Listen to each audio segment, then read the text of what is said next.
আপনারা যারা গেঞ্জি পরে নামাজ পড়েন, বিশেষ করে হাফ হাতা গেঞ্জি, নামাজ আপনাদের হয়ে যায়, মাসালা নামাজ হয়ে যাবে, কোনো সন্দেহ নাই।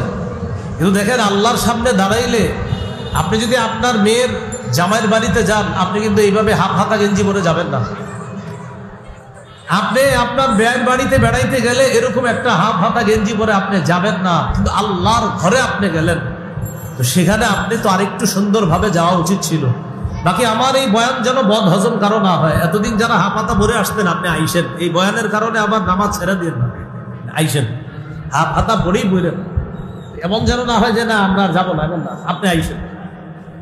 সূরা আরাফের ৩১ নম্বর আয়াতে আল্লাহ বলেন, ইয়া বানি আদামা খুযু যিনাতাকুম ইনদা কুল্লি মসজিদ।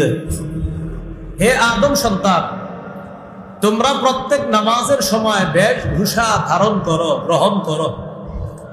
সুন্দর পোশাক পরিধান করে নামাজ পড়া উচিত, সুন্দর বেশভূষা ধারণ করা।